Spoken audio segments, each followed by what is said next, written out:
Good day, 3H2. Another video, another rationalization to unlocked. This is Mary Faye Tatori together with my partner, Daniel Reen Sasadon, and this time we will going to rationalize 30 item questions from the life and works of Rizal. Starts with the number one. According to his birth certificate, what was the registered name of Rizal? A. Jose Protasio Mercado Rialonda Rizal E. Alonso. B. Jose Protasio Rizal Mercado E. Alonso Rialonda. C. Jose Protasio Mercado Rizal E. Alonso Rialonda. Or D. Jose Rizal Protasio Mercado Rialonda E. Alonso. And the correct answer is Jose Protasio Rizal Mercado E. Alonso Ray Alonda. So that is letter B. So always remember everyone that we can mnemonic this into Jo Pro Tri Mi Al Re. Okay, so this is the full name of Rizal, Jose Rizal, as registered in his birth certificate. Doctor, Doctor, completed his medical degree in Spain and was conferred the degree of licentiate in medicine by the Universidad Central de Madrid. Okay. So Jose comes from because his mother was a devout follower of Saint Joseph Rotasio. It is from Lwr Ratio, and B came from a Christian calendar in consideration of the day of his birth. Rizal. Rizal is from the word Rizal in Spanish, which means rice field. Mercado, the real surname of Rizal, so it means market in English. Alonso, the old surname of his mother, Rialonda. It was used by Doña Teodora from the surname of her good mother based on the culture at the time. Alright, so let's proceed to the round 2. Who predicted that Jose Rizal would become great someday because of his unusual head? A. Father Rufino Colantes. B. Father Jose Cruz. C. Father Pedro Casanas. Or D. Father Juan Mercado. Yes, that would be Father Rufino Colantes. Why? It is because he was the person who baptized Rizal. He predicted that Rizal would become a great man due to the unusual shape of his head, which was thought to be a sign of intelligence and promise. So he said that yes, take good care of this child, for someday he will become a great man. Alright, so by the way, Jose Rizal was baptized on June 22, 1861 in the church of Calamba, Laguna. So during the baptism, it was said that yes, Father Colantes noticed the unusual shape of Rizal's head. So why letter B, Father Jose Cruz was not the correct answer, because Father Jose Cruz was the sponsor at Rizal's baptism but did not make such a prediction. Letter C, Father Pedro Casanas. Okay, he was the godfather of Rizal sa baptism niya. Not the one who made that prediction. Father Juan Mercado. Yes, Father Juan Mercado is not a priest involved in his baptism. He is Rizal's grandfather. So therefore, the answer would be Father Rufino Colantes. Number 3, round 3, Rizal was the blank of the 11 children born of the marriage of Francisco and Teodora. A. 5th, B. 7th, C. 9th, D. 11th. Oh, the correct answer is yes, let's see. Okay, so that would be 7. Always remember the 7-11, 7-11, right? It's a convenience store. 7-Eleven. So 7, Jose Rizal. 11, they are 11 in, I mean they have Francisco and Theodora has 11 children. Okay, so 7, ika-7 si Jose Rizal Dara. So who was the fifth di ay? It was Lucia Rizal. Lucia Rizal was married Matriana Herbosa. 7th, yes, it was Jose Rizal. So he was the second son and the 7th child. He was executed by the Spaniards on December 30, 1896. 9th, okay, Josefa Rizal.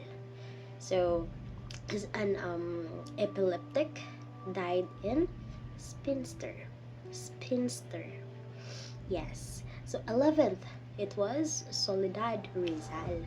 So Soledad Rizal was the youngest child, married Pantaleon Quintero. So everyone, I have searched a song that we can instill in our mind about the children, about the 11 children born of the marriage of Francisco and Theodora. So just like this. Saturnina, Pasyado, Narcisa, Olympia, Lucia, Maria, Jose Rizal, Concepcion, Josefa, Trinidad, Soledad again.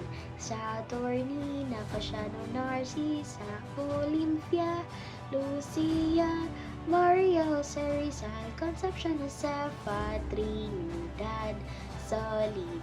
So that was a song that we can instill in our mind about the siblings of Jose Rizal. So always remember 7-Eleven, the convenience store. 7, ika-7 si Rizal, and 11 sila kabuoktanan. So that is for round 3. So now round 4. In 1865, the young Jose Rizal experienced his first sorrow when one of his sisters died. His sister was. So who is the sister of him? Alright, so let's see. A, Lucia. B, Concepcion. C, Saturnina.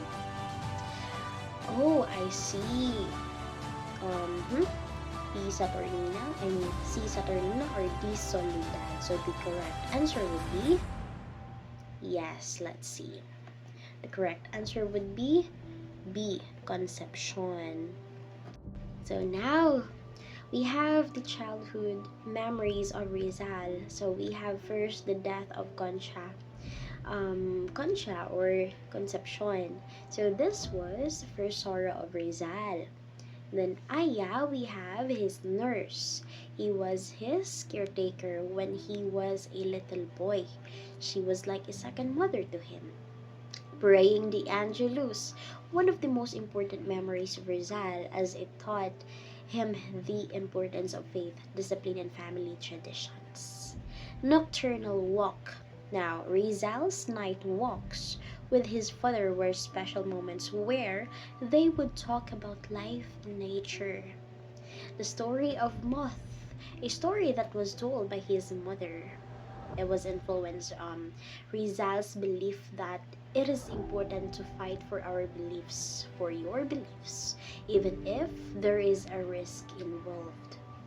At the age of 5, Rizal was able to read the Spanish Bible and started to make sketches and molds from clay. At the age of 5.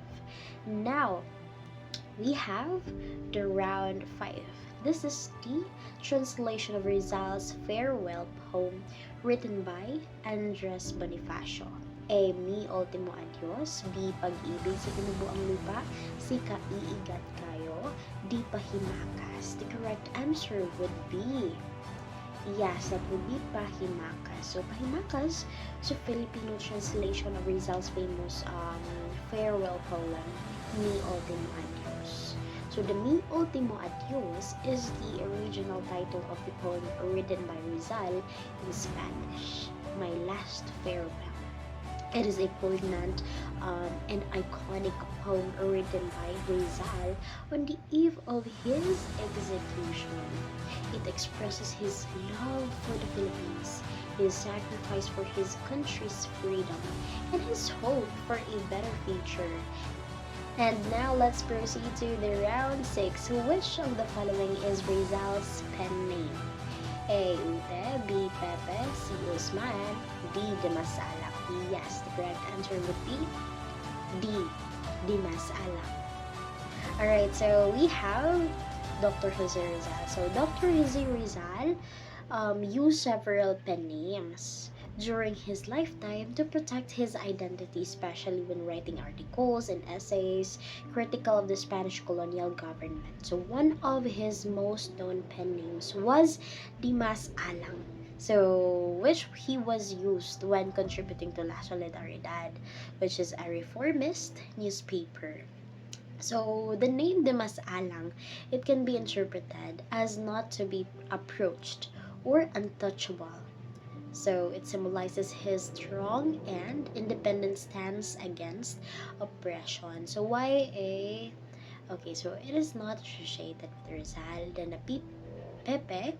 So it is a nickname of Jose, but commonly used by family and friends. So it is not a pen name.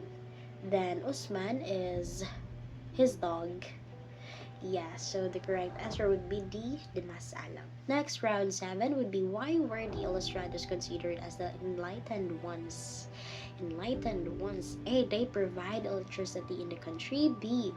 They were the educated class. C. They owned a lot of properties. D. They traveled around the world. The correct answer would be B. They were the educated class. So why? Ilustrados everyone are a group of educated Filipinos during the Spanish colonial period.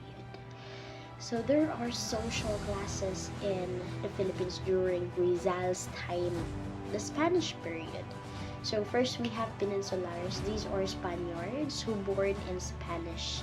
So this is they are the highest class in the Philippines back then. So they referred to as Castillas. Next, Insulares. They're Spaniards born in the Philippines. So they receives discrimination from fellow Spaniards because they are born in the Philippines. They enjoy various government and church possessions as well. Alright. So next one we have Ilustrados. Again, it is considered as the enlightened ones.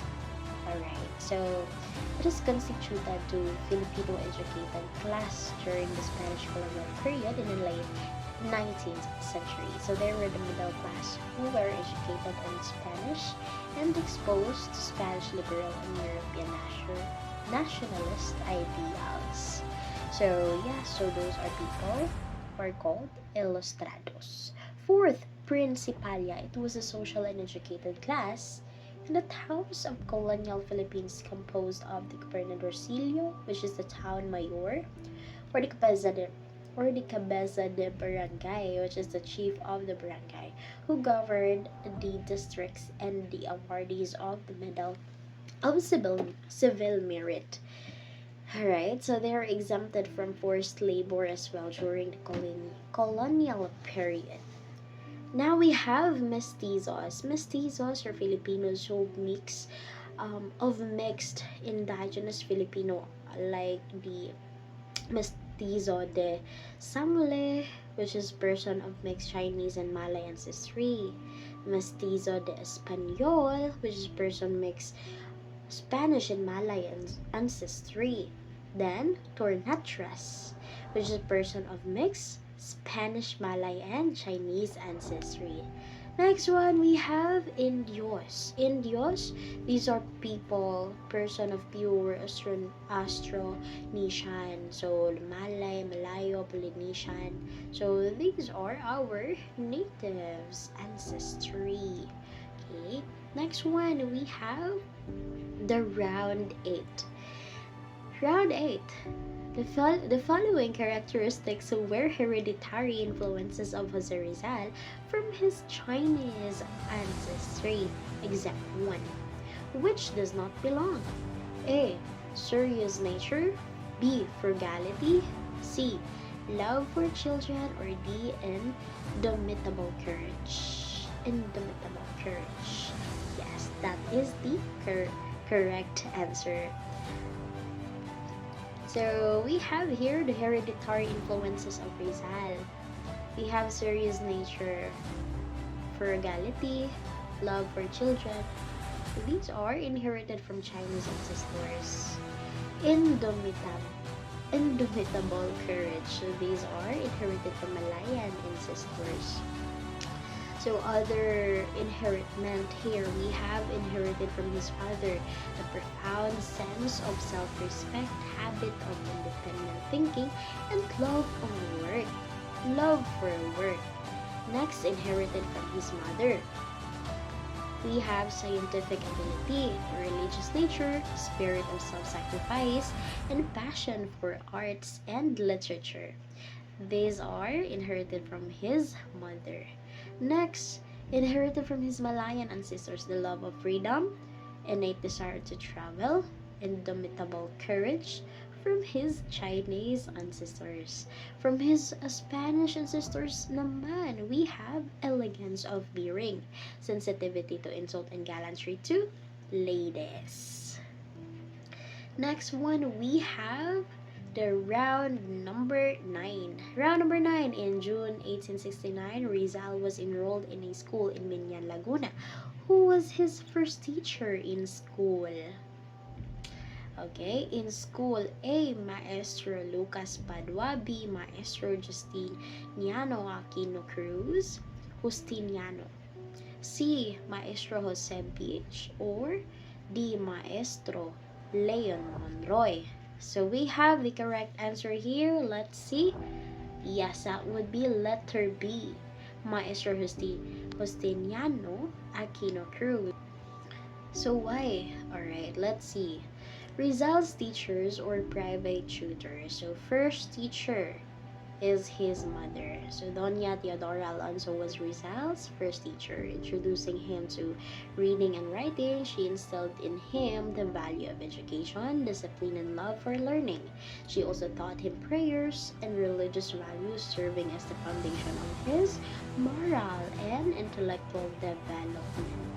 Second, we have Maestro Celestino. So Maestro Celestino, first private tutor. Always remember that. Now, Maestro Lucas Padua, second private tutor. Fourth, Leon Monroy. He is a former classmate of Rizal's father, tutored him in Spanish and Latin, but died after 5 months of tutoring due to his old age. Now we have Rizal's formal education. Okay, so Rizal's formal education, everyone, began in Binyan, Laguna under the tutelage of Maestro Justiniano Aquino Cruz. This was his first significant step into a constructed learning environment. So, his formal education began in that area in Binyan because of his father named Francisco Mercado. So we decided to send him there for his first formal education in June 1870. So he was 9 years old at that time and was accompanied by his brother Pasiano. Rizal was interested in the tutelage of Maestro Justiniano Aquino Cruz, which is a renowned teacher in Binyan. After a year and a half, Maestro Cruz advised Rizal to continue his higher education in Manila. Now, round number 10. After Rizal completed his studies in Madrid, Rizal went to Paris and Germany in order to specialize in, let's see, letter A, philosophy and letters, B, ophthalmology, C, doctorate in medicine, or D, philosopher. Yes, that would be correct. B, ophthalmology. So he went to Paris and Germany to further specialize in a medical profession. And Teodora Alonso, which is his mother, is his first patient when he practiced his medical profession. So after completing his studies in Madrid, Dr. Jose Rizal traveled to Paris and Germany to specialize in ophthalmology. Always remember that. So now his motivation was deeply personal. He wanted to cure his mother's worsening eyesight. In Paris, he learned under famous eye specialist Dr. Louis de Wacker. And later in Germany, he continued his studies and medical practice, gaining more expertise in the field. Alright, so that is why the correct answer would be letter B. So why choice A is not the correct answer, philosophy and letters? It is because it refers to one of the degrees of Rizal earned earlier in his academic life, but not his specialization after Madrid. Letter C, doctorate in medicine. So it is incorrect as well because while Rizal did earn a medical degree, his specialization in Paris and Germany was specifically in ophthalmology, so not in medicine, doctor in medicine. Ophthalmology. Um, Now, philosopher, why it is not the correct answer? It is because general title and not a medical or academic specialization. So it's general title, right? So that's the answer. The letter B, ophthalmology. Okay. Round 11, we have the famous character in Rizal's novel who became the symbol of the abused Filipino mother. Is blank. A. Siza. B. Teodora Alonso. C. Maria Clara. Or D. Tia Isabel. Yes, the correct answer would be C. Would be A. Sisa. Okay, but who is Sisa? Sisa is a character in Noli Me Tangere um in Noli Me Tangere, and is the symbol of the suffering Filipino mother. So it represents the countless Filipino women who endured great pain and suffering during the Spanish colonial colonization. So her story of losing her sons to an unjust system resonates with the plight of the oppressed. It's so sad. Now, Maria Clara, why it is not the correct answer? Because Maria Clara is the love of Crisostomo Ibarra and represents purity and the ideal Filipino woman. Now, Tia Isabel, she is Maria Clara's and aunt, who is kind, nurturing, and protective. Now, Teodora Alonso, well, she is Rizal's mother and his first patient when he practiced his medical profession. Alright, so those are for round 11. Now we have the round 12. Who was the Spanish Governor General who ordered the deportation of Jose Rizal to the Pitan? A. Eulogio Despojo. B. Capitan Tiago. C. Emilio Terrero. Or D. Carlos Maria de la Torre. Yes, the correct answer would be Eulogio Despojol. Okay, so yeah, Despojol. It is the correct answer. So he was the Spanish Governor General who ordered Rizal's exile to the Pitan in 1892. Alright, so now, in this one, Rizal had returned to the Philippines from abroad with peaceful reformist intentions, but Spanish authorities were suspicious of his influence, especially after the founding of La Liga Filipina, which is an organization aimed at social reform. So, kabaguhan, di ba? Despojol saw Rizal as a threat to Spanish colonial rule and used a letter allegedly linking Rizal to revolutionary activities as the basis for arresting and deporting him to the Pitan, which is a remote town in Mindanao. That's why. Okay, so why letter B is not the correct answer, Capitan Tiago? It is a fictional character from Rizal's novel, Noli Me Tangere, and is not a historical figure. Now, letter C, Emilio Terrero. He was a former governor general who was more sympathetic to Rizal and even offered him protection during his earlier years. Now, letter D, Carlos Maria de la Torre. She was known for being a liberal and reformist governor general who served much earlier in the 1860s. Thus, the correct answer would be A, Eulogio Despojol, which is the official responsible for Rizal's deportation to Dapitan. So that is the correct answer. Now, round 13. Filipinos remembered Dr. Jose Rizal as the patriot of the masses. He was executed by the Spanish authorities in Luneta, which is the Bagumbayan by then, Manila, on December 30, 1896. So, which of these capital punishments was used to execute him? So, there are different um, type of executions and different meanings as well. A. Hanging. B. Shooting. C. Torture. D. Poison. The correct answer would be yes. It's letter B. Shooting. In Spanish colonial times, the method of execution often reflected the type of severity of the crime a person was accused of. So, here is what it generally meant. If a person died by hanging, torture, or poison during that period. Now, first, hanging.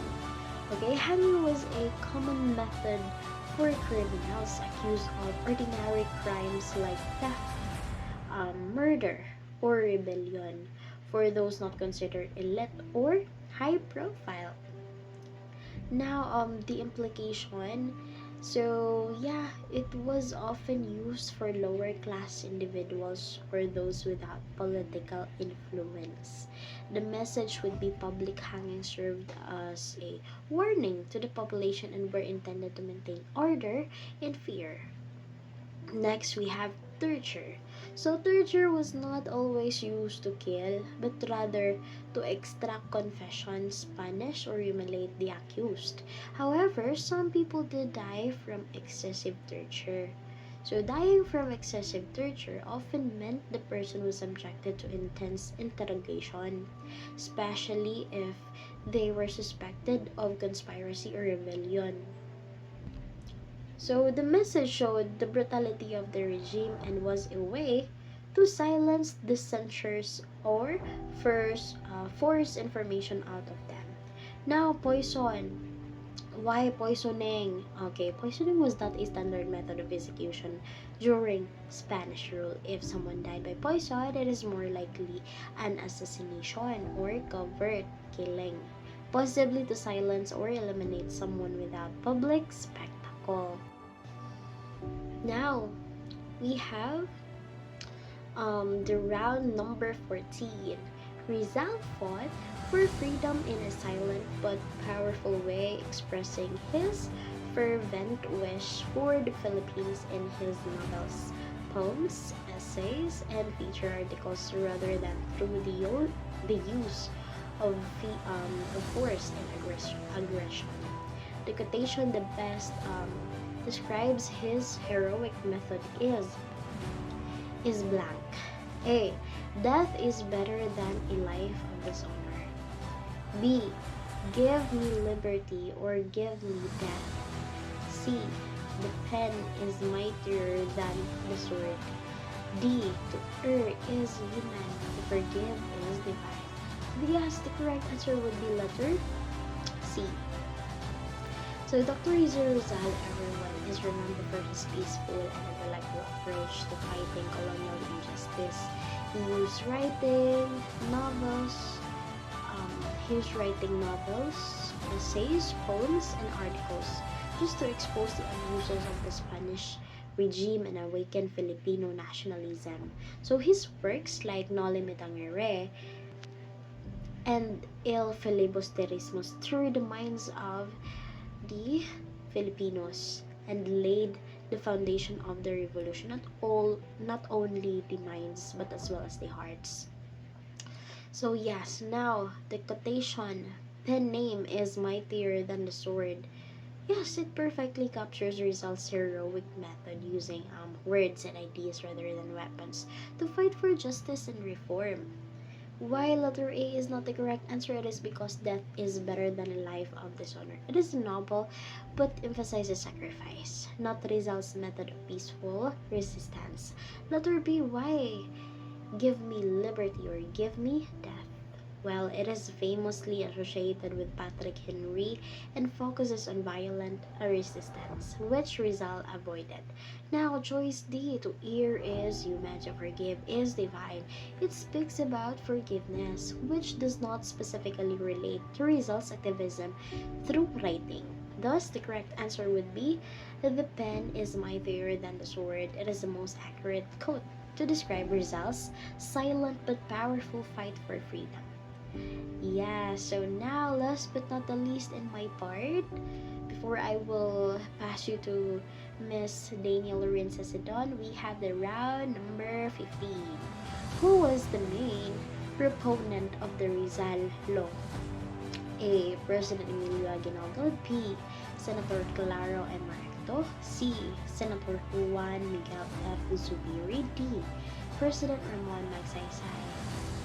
Yes, that would be letter B, Senator Claro M. Recto. But why? Who is Senator Claro M. Recto?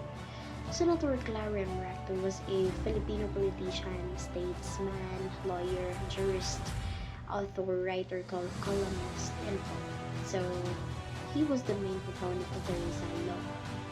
It helps instill nationalism, patriotism in Filipinos and believes that understanding Rizal's writing would strengthen the Filipino spirit.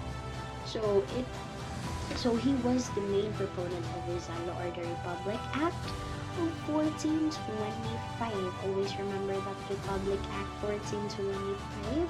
14 means to let's have to understand this more or to instill more in our mind. 1425, Republic Act number 1425, 14 February 14.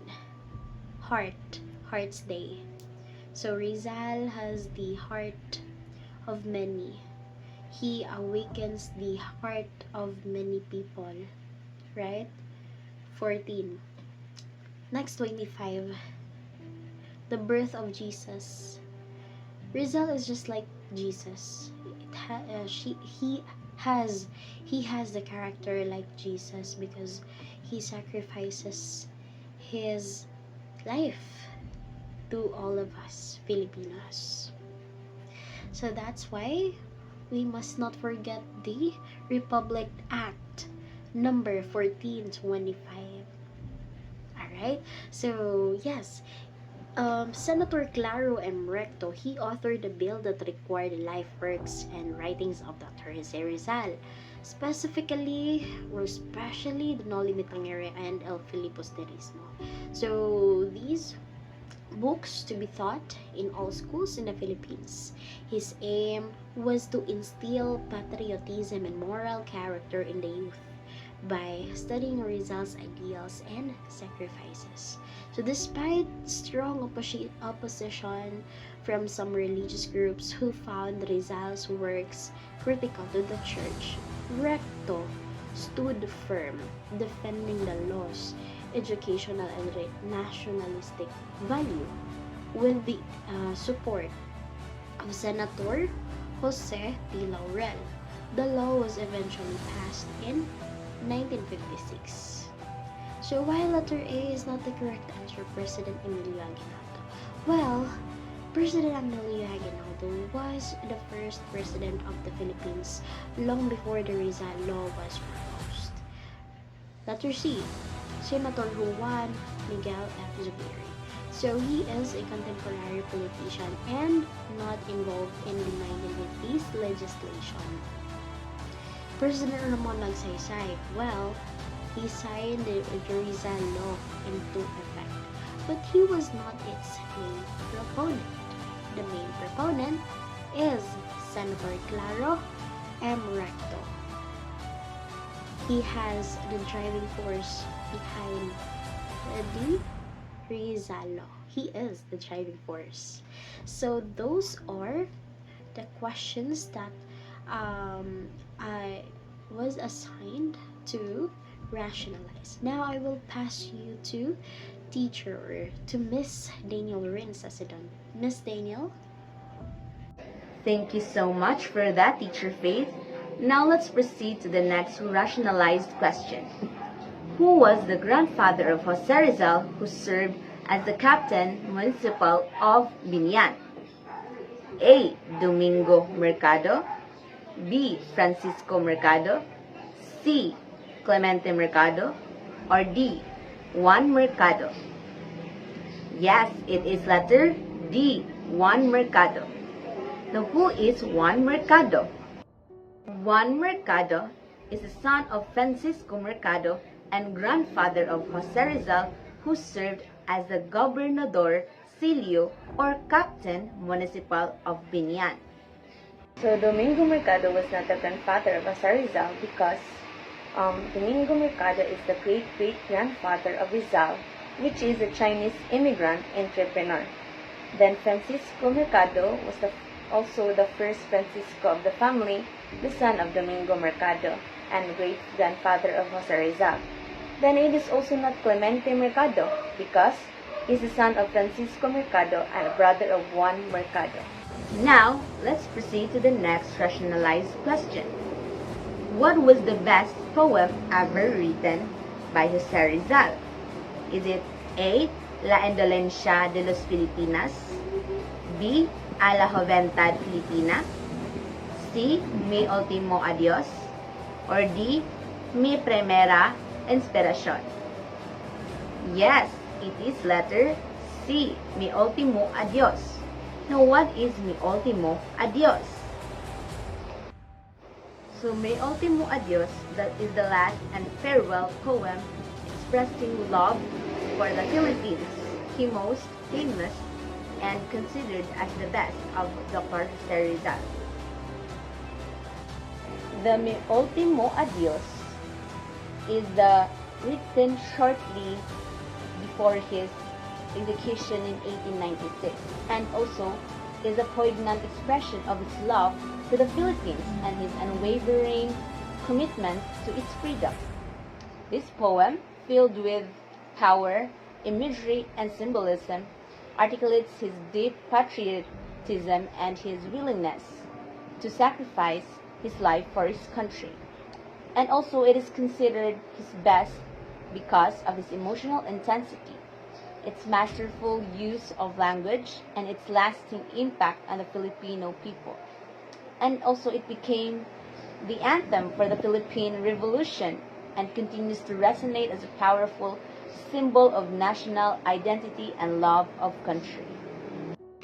So it is not La Indolencia de los Filipinas, it's because it is a socio-political essay published in La Solidaridad in Madrid in 1890. Also, it is not A la Juventud Filipina, it's because it is an inspiring poem that states that the Filipino youth are capable of great heights. And it is not Mi Primera Inspiración, it's because it was the first poem written by Dr. Jose Rizal dedicated to his mother. Now let's proceed to the next question. Macamisa was an unfinished literary work of Rizal. Now what type of literary piece was it? Is it A. Poem, B. Short story, C. Song, or D. Novel? Yes, it is novel, letter D. Now, what is the novel of the literary work of Rizal, or the literary piece of Rizal? The novel Macamisa, or Macamisa, meaning to say mass or to attend mass in Tagalog, is an unfinished novel by Philippine national hero Jose Rizal, and it's considered his third novel following Noli Me Tangere and El Filibusterismo. Unlike his other two major works, which were written in Spanish, Macamisa was initially drafted in Tagalog and showcasing Rizal's command of his native language. So this novel, the Macamisa, is a statement that Macamisa is an unfinished third novel by Jose Rizal following Noli Me Tangere, and El Filibusterismo is incorrect. because while Rizal did write in Tagalog, and there are fragments of his writings that might have been part of an early draft or different work, there's no established scholarly consensus recognizing a complete or even partially substantial novel by Rizal entitled Macamisa. The claim of it being his third novel is not supported by historical evidence or Rizal's known works. The information represented mixes the facts that Rizal uses Tagalog with an absentated claim regarding full-length novel. So Macamisa is not a poem, short story, or song because it lacks the defining characteristics of each genre. So a poem relies on poetic devices like meter, rhyme, and using imagery to create an artistic expression of ideas and emotions. And Macamisa, while using descriptive language, doesn't employ those poetic techniques in a way that it defines as a poem. And also, it is not a short story because it is a self-contained narrative with a limited number of characters and a focused plot. And Macamisa even also is not in complete form. It suggests broader narrative scope and character development beyond the constraints of short story. Then it is not a song also because a song is a musical composition with lyrics and a melody. Macamisa has no musical elements. Its structure and content clearly point towards a novel format. The next question is, who ordered Jose Rizal to be shot in Bagong Bayan by firing squad? Is it A. Governor General Ramon Blanco, B. Governor General Lwr Ratio, C. Governor General Camilo Polavieja, or D. Governor General Rafael D. Izquierdo? Yes, it is letter C. Governor General Camilo Polavieja. Now, who is Governor General Camilo Polavieja? So, Governor General Camilo Polavieja is was a Spanish general and Governor General of the Philippines from 1896 to 1897. His governorship was marked by a brutal crackdown on the Philippines Revolution, characterized by intense military campaign and the execution of many Filipino revolutionaries, including Jose Rizal. Governor Camilo de Polavieja's governorship of the Philippines in 1896 to 1897 was a period of intense violence and repression during the Philippine Revolution. Polavieja, a Spanish general, adopted a brutal strategy to quell the rebellion, and also his administration oversaw widespread military campaigns that resulted in numerous Filipino deaths. Significantly, his governorship is inextricably linked to the execution of Jose Rizal, a pivotal event that further fueled the revolution. So Polavieja's harsh methods, while aiming to suppress the uprising, ultimately proved ineffective and in achieving the lasting peace and contributed to the escalation of the conflict. So the governor who ordered Jose Rizal is not Governor General Ramon Blanco. It's because he's the one who approved the request and gave permission to Jose Rizal to travel to Cuba as a volunteer doctor in the Spanish Army. While also it is not Governor General Lwr Ratio, it's because he's the governor who sent Rizal to exile in the Pitan. Then it is also not Governor General Rafael D. Izquierdo. It's because he was the Governor General during the Cavite Mutiny, which led to the execution of 41 of the mutineers, including the Gumburza martyrs. Now let's proceed to the next rationalized question. Jose Rizal's baptismal certificate was signed not by the priest who baptized him, but his successor, Now, who was it? Is it A, Father Leoncio Lopez, B, Father Pedro Casanas, letter C, Father A. Rufino Calantes, or letter D, Father Manuel Burgos? Yes, correct. It is letter A, Father Leoncio Lopez. Now, who is Father Leoncio Lopez? Father Leoncio Lopez was a Spanish Franciscan priest in the Philippines during the late 19th century. He is known primarily for his association with Jose Rizal, specifically for his role in the events leading up to Rizal's execution. Lopez was Rizal's friend and confidant in, and he was also the instrumental in trying to help Rizal escape the death sentence he received. Also, Father Leoncio Lopez's significance in history lies in his close relationship with Rizal and his efforts to save Rizal from execution. But also, as a friend, as a confidant also, he played a crucial role in Albert ultimately unsuccessful role in the events leading up to Rizal's death. While his attempts to intervene in Rizal's behalf demonstrate a degree compassion of and perhaps even defiance of the colonial authorities, the outcome underscores the futility of such efforts against the backdrop of the Spanish colonial government's determination to execute Rizal. His actions highlight the complex dynamics of friendship and loyalty within a context of political oppression. So it is not Father Pedro Casanas because he's Rizal's godfather during his baptismal.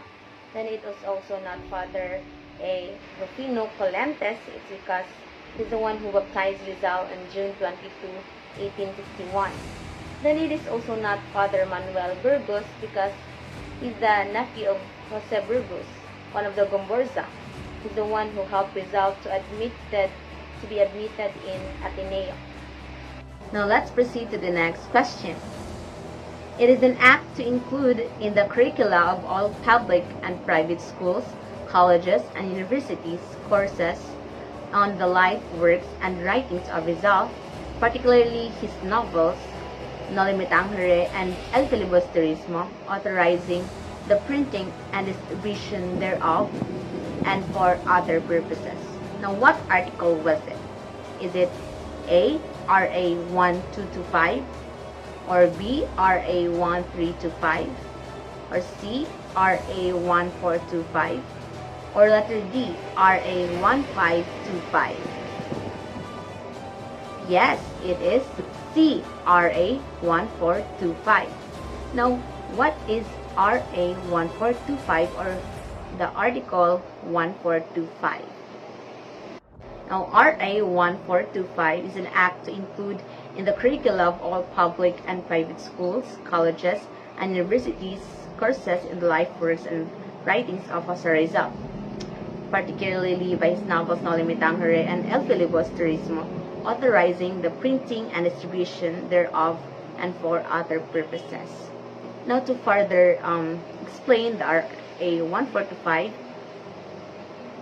it is the Rizal Law, also known as the Rizal Law, which mandates the inclusion of courses on the life, works, and writings of Jose Rizal, particularly his novels, the No Limitangere and El Filibusterismo. And it is also enacted on June 12, 1956. The law aims to cultivate patriotism and nationalism among Filipino students by familiarizing them with Rizal's contribution to the nation's history and identity. So it is not RA 1225 because it grants a franchise the La Union Electric Co. Inc.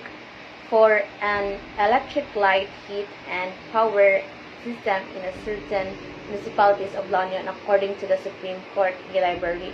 Then it is also not RA 1325 because it states that it makes the positions of mayor or vice mayor and members of the Municipal Board of Cagayan de Oro City elective. then it is also not RA 1525 because it states that it converts the city of Mambanan in Palawan into a barrio. Now, what inspired Rizal to write Noli Me Tangere? Is it A. Count of Monte Cristo, B. Child of Sorrow, C. His mother, or D. Uncle Tom's Cabin? Yes, it is letter D. Uncle Tom's Cabin. So, who is Uncle Tom's Cabin, or what is the story of Uncle Tom's Cabin? So, Uncle Tom's Cabin is an 1852 anti-slavery novel by American author Harriet Beecher Stowe. It depicts the harsh realities of slavery in the United States, focusing the life of Uncle Tom, a devout and kind enslaved man, and the various people he encounters along his journey. The novel follows the journey of Uncle Tom, a devout Christian slave, as he endures various hardships and encounters different individuals within the slave system. Stowe's graphic depiction of the physical and emotional suffering inflicted upon enslaved people, coupled with her sympathetic portrayal of their faith and resilience, profoundly impacted public opinion in both the United States and abroad. This novel credited the significantly boistering abolitionist movement and also intensifying the debate over slavery that ultimately contributed to the outbreak of American Civil War. It is not the Count of Monte Cristo because this novel, with its themes of revenge and injustice, might have subtly influenced Rizal's narrative style or his depiction of certain characters' motivations. However, Noli Me Tangere's core theme, the critique of Spanish colonial oppression in the Philippines, is distinctly different from Dumas' tale of personal vengeance.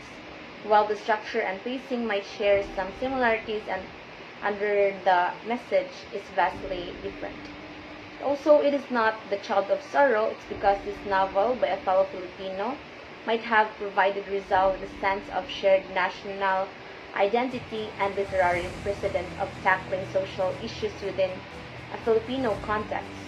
However, it's unlikely to have been defining inspiration for the specific plot and characters of Noli Me Tangere. It's more probable that it contributed to Rizal's awareness of the power of literature to address social ills.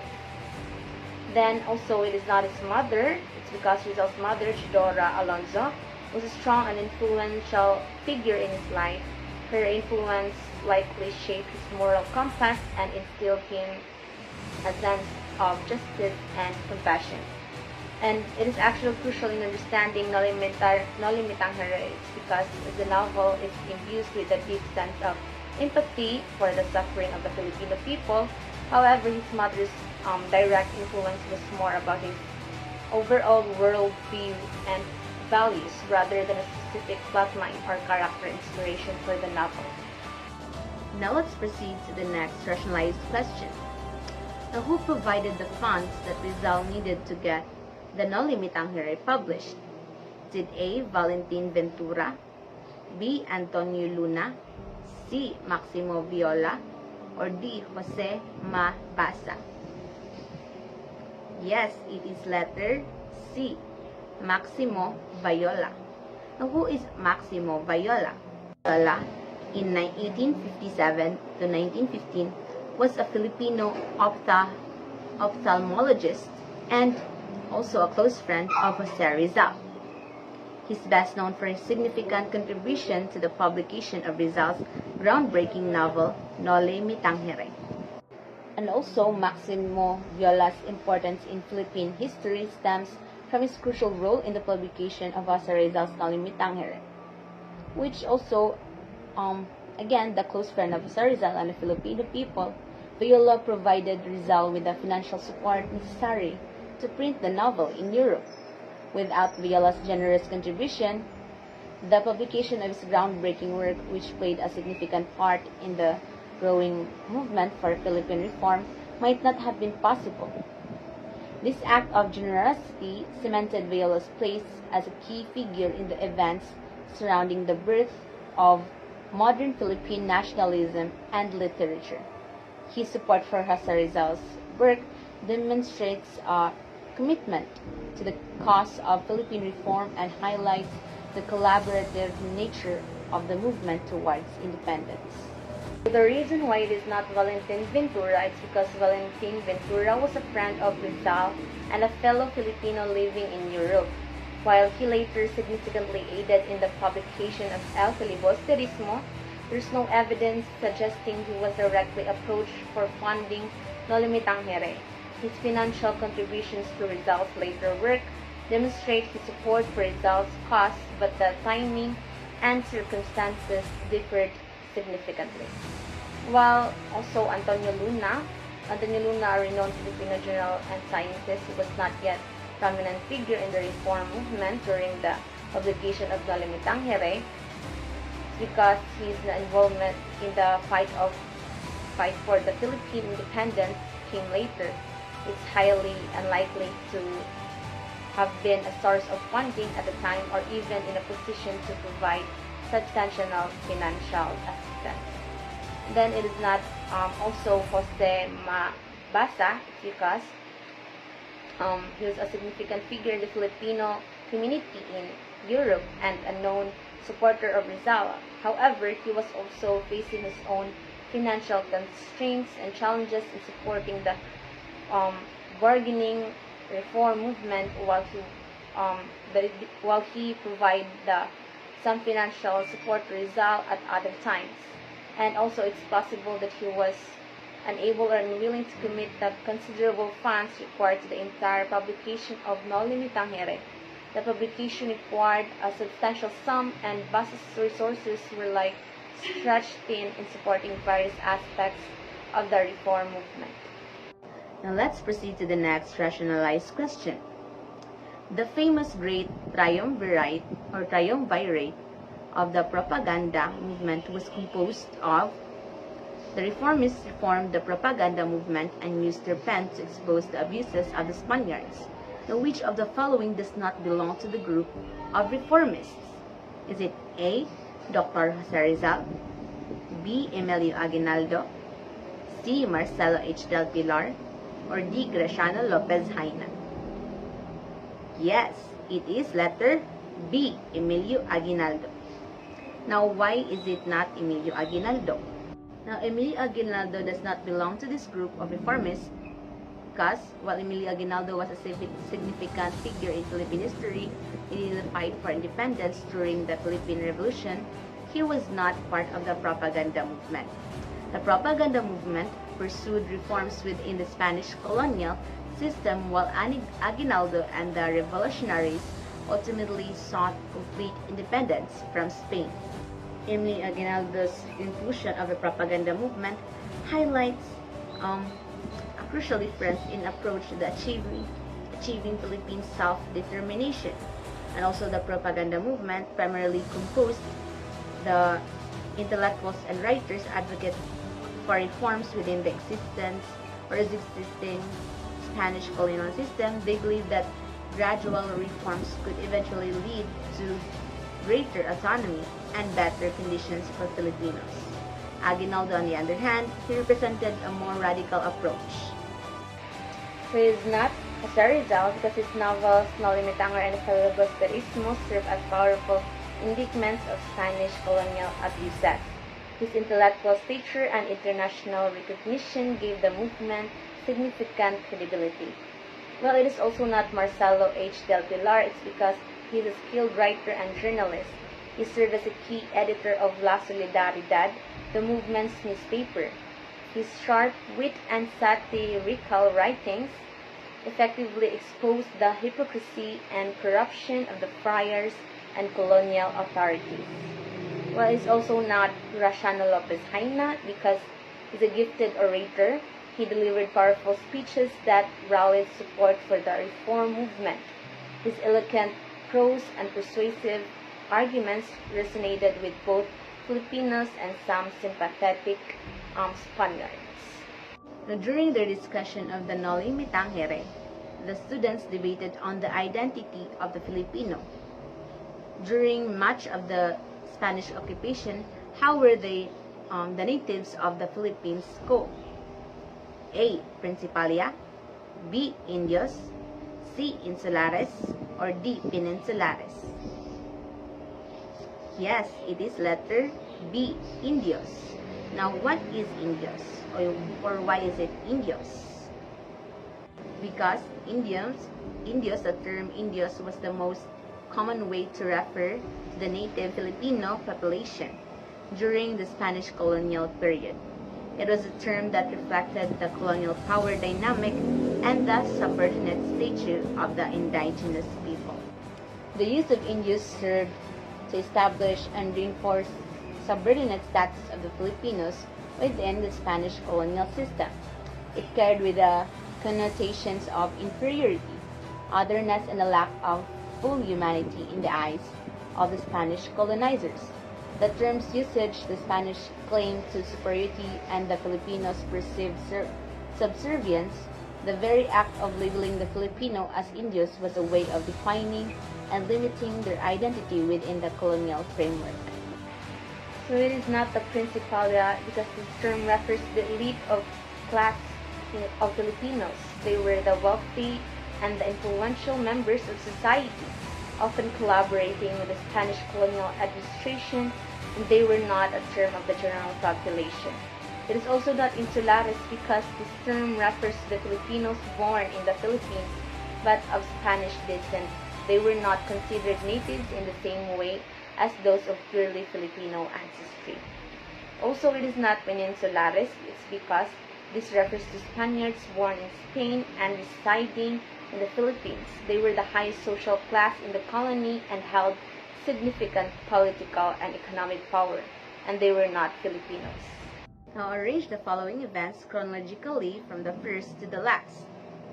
So we have here the first one, the execution of Gomburza, the second, formal education in Ateneo and UST, the third, execution by firing squad in Bagong Bayan, the fourth, the birth in Calamba, and the fifth, completion of Noli Me Tangere and El Filibusterismo.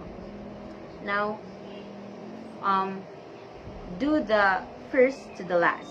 So, A, 4, 1, 2, 5, 3, or is it B, 4, 2, 5, 1, 3, or is it C, 2, 4, 1, 3, 5, or letter D, 2, 1, 4, 5, 3? Yes, it is letter A, 4, 1, 2, 5, 3. Now let's see why is it letter A. So it is letter A, so we have here the first one, the number 4, birth in Calamba, and we have here the second at the first, the 1, execution of Gomburza, then we follow the number 2, formal education in Ateneo and UST, then followed by number 5, completion of Noli Me Tangere and El Filibusterismo, then lastly followed by number 3, execution by firing squad in Bagong Bayan. So let us see why is it 4, 1, 2, 5, 3. Is it number 4 in the first? Because completion of Noli Me Tangere and El Filibusterismo, Rizal published Noli Me Tangere in 1887 and El Filibusterismo in 1891. These novels exposed the abuses of the Spanish government and clergy furthering the Philippine nationalist movement. Now, why is it number 1 in the second? Because Jose Rizal was born on June 19, 1861 in Calamba, Laguna. Now, how about number 2? Why is it in number 3 or in the third place? Because execution of Gomburza, the execution of Fathers Mariano Gomez, Jose Burgos, and Jacinto Zamora happened on February 17, 1872. This event profoundly influenced Rizal's sense of nationalism as he grew up. Then, how about number 5 in the fourth place? It's because execution by firing squad in Bagong Bayan, Rizal was executed on December 30, 1896 in Bagong Bayan, and also was accused of sedition, and rebellion against Spanish rule. This tragic event marked the culmination of his life and legacy. Now, how about number 3? Why is it in the last place? Or in the 5th place? Because formal education in Ateneo and UST, Rizal began his studies in Ateneo de Manila and later enrolled in the University of Santo Tomas, or UST. His Ateneo education started in 1872, shortly after the Gomborza execution, while his UST education followed in the late 1870s. It is not B, C, and D. It's because of the wrong correct order of the year, because the first one is 1861, then 3 followed by the 2 is 1872, then number 3 is 1872 also, then the number 4 is 1887, the number 5 is 1896. Let's proceed to the next rationalized question. What is the symbolism of Vapor Tabo in the first chapter of El Filibusterismo? Is it A, social class divide, B, water pollution in Pasig River, or C, arrival of the Americans, or D, love of the Spanish for fancy things? Yes, it is letter A, social class divide. Now, why is it social class divide? In the first chapter of El Filibusterismo, the Vapor Tabo symbolizes the social inequalities and injustices prevalent in Philippine society under Spanish colonial rule. The cramped and uncomfortable conditions aboard the ship for the lower classes, in contrast to the relative comfort afforded to the upper classes, highlight the vast social class divide. In the social class divide, the contrasting experiences of passengers from different social classes aboard the ship vividly illustrate the deep chasms separating the wealthy elite from the impoverished masses. While the upper classes enjoy relative comfort and privilege, the lower classes are subjected to cramped, unsanitary, and generally inhumane conditions. This disparity mirrors the broader societal structure, where the wealthy, often those with the ties to colonial power, enjoyed significant advantages, while the majority of Filipinos suffer under the poverty and oppression. So it is not water pollution in Pasig River, because while the Pasig River's condition might have been contemporary concern, Rizal's focus in El Filibusterismo is broader. The Vapor Tabo's dilapidated state and slow movement symbolize a deeper societal malaise and not merely environmental issues. Also, it is not the arrival of the Americans, because the Vapor Tabo appears in the novel's opening chapter long before the American colonization of the Philippines. The symbolism is firmly rooted in the existing conditions under Spanish rule. Then it is also not love of the Spanish for fancy things, because the description of the Vapor Tabo highlights the disparity between the upper and lower decks. The upper deck, occupied by wealthy Spaniards and foreigners, represents luxury and privilege, while the lower deck, filled with impoverished Filipinos, represents hardships. The disparity reflects societal inequality and not simply a preference for luxury. Now, the historic waterway Suez Canal, which was traversed by Rizal for 5 days, was constructed by the famous Frenchman named, is it A, Ferdinand Magellan, B, Ferdinand de Lesseps or Lesseps, C, Miguel Lopez de Legazpi, or D, Juan de Salcedo? Yes, it is letter B, Ferdinand de Lesseps. Now, why is it Ferdinand de Lesseps, or who is Ferdinand de Lesseps? Ferdinand de Lesseps, in 1805 to 1894, was a French diplomat and engineer best known for his role in the construction of the Suez Canal. His successor of the massive undertaking made him a celebrated figure internationally. Ferdinand de Lesseps' fame rests primarily on his pivotal role in the construction of the Suez Canal. His diplomatic skills and engineering expertise proved instrumental in overcoming numerous obstacles to complete this ambitious project, which dramatically shortened sea routes between Europe and Asia. The Suez Canal's successful completion transformed global trade and cemented de Lesseps' reputation as visionary and highly capable engineer. His accomplishment earned him international acclaim and recognition as a pioneer of large-scale and engineering projects. The Suez Canal stands as a testament to his leadership, organizational ability, and determination in the face of significant challenges. So it is not Ferdinand Magellan is not because he's a Portuguese explorer. Also, it is not Miguel Lopez de Legazpi. It's because he's a Spanish explorer and a first governor in the Philippines. Also, it is not Juan Salcedo. It's because he's a Spanish conquistador and grandson of Miguel Lopez de Legazpi. Now, when did Rizal leave for Spain to complete his university studies and improve his knowledge of arts and sciences and his God-given talents?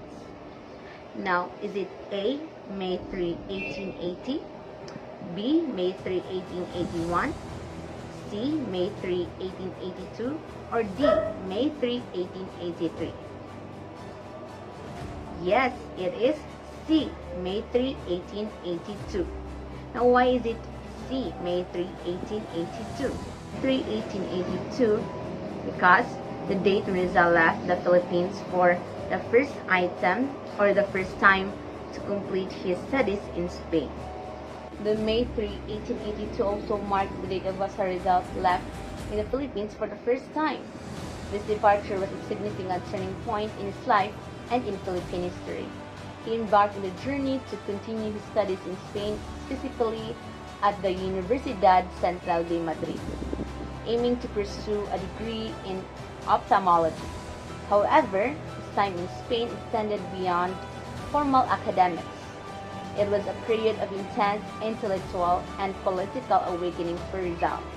He immersed himself in European culture and politics, witnessing firsthand the freedoms and advancements of Western societies, which contrasted sharply with the conditions of his homeland under Spanish colonial rule.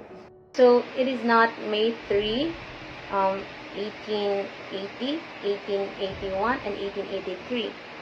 It's because Jose Rizal's departure for Spain to pursue his studies and develop his talents actually took place on May 3, 1882. The years 1880, 1881, 1883 are not associated with his departure. There is no historical evidence suggesting he planned to or attempt to leave for Spain during those years. His decision to leave in 1882 was a result of several factors converging at the time. So, the unsatisfactory education in the Philippines on Rizal's experience at the University of Santo Tomas in Manila were less than ideal. He faced discrimination as a Filipino student and found the curriculum and teaching methods inadequate. He sought a superior educational environment in Spain. Also, Rizal's intellectual curiosity extended beyond that was offered in the Philippines. He aimed to gain a more comprehensive education in arts, sciences, and other fields that Spain could provide. Also, Rizal sought to hone his talents, writings, art, leadership to better serve his countrymen. He believed a European education would help him achieve this goal. Also, while not his primary reason for leaving at the time, his trip to Spain became a pivotal step in his eventual involvement with the propaganda movement. He sought to build connections and gain knowledge that would aid his reformist efforts. Now let's proceed to the last question for the rationalized question, which is, where was Rizal buried after his execution at Bagong Bayan on December 30, 1896? Is it A, Calamba, Laguna, B, Fort Santiago, C, Libingan ng mga Bayani, or D, Sementeryo ng Paco? Yes, it is letter D. Sementeryo ng Paco. And what is Sementeryo ng Paco? Sementeryo ng Paco. After his execution, Rizal was secretly buried in the Paco Cemetery in Manila. And also, his burial was unmarked to prevent his grave from becoming a rallying point for nationalist sentiment. His remains were later transferred to a monument in Luneta Park. This clandestine burial was a deliberate attempt by the Spanish colonial authorities to prevent his grave from becoming a site of veneration and rallying point of Filipino nationalists. They feared that an easily identifiable burial place would transform into a symbol of resistance, and a fuel of further would transform into revolutionary activity. And however, Rizal's legacy proved too powerful to suppress completely. Eventually, his remains were exhumed and transferred to a monument in Luneta Park, now which is called the Rizal Park. So it is not in Calamba, Laguna. It's because this was Rizal's hometown. While it would have been a fitting resting place for them, the Spanish authorities wanted to avoid any potential rallying point for nationalists. A burial in Calamba would have been highly symbolic, potentially inflammatory. And also, it is not Fort Santiago because this was a Spanish military prison where Rizal was held before his execution. It was a place of confinement and suffering, not a place of honor for a national hero. And it is also not the libingan ng mga bayani. It's because this national cemetery was established much of later in 1947, long after Rizal's death, and it was not an option at the time of his execution.